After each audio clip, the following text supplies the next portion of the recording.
కొంతమంది నేతలు విధిలేక బీఆర్ఎస్లో కొనసాగుతున్నారని సీఎం రేవంత్ రెడ్డి అన్నారు. బీఆర్ఎస్లోని రాష్ట్రం కోసం ఆలోచించే కొంతమంది ఉన్నారు. విధిలేని పరిస్థితుల్లో రాజకీయ కారణాలతో వేరే దారి లేక ఆ పార్టీలో కొనసాగుతున్నారు. వారు హైదరాబాద్లోనే పుట్టి పెరిగారు. నగరం అభివృద్ధి చెందితే వారి గౌరవం పెరుగుతుంది. ఆ నేతలకు చెబుతున్నాను, బీఆర్ఎస్ వారితో సహవాసం చేయకండి.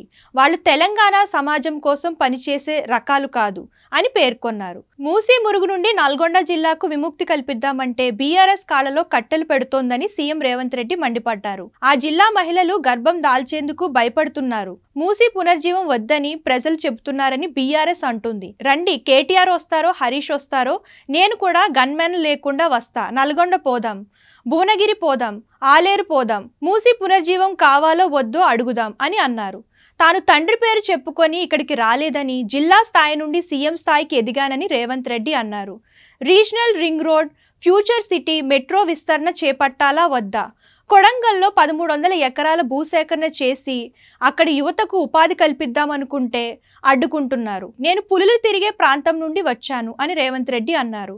అటు జీహెచ్ఎంసీ సవరణ బిల్లులకు అసెంబ్లీ ఆమోదం తెలిపింది.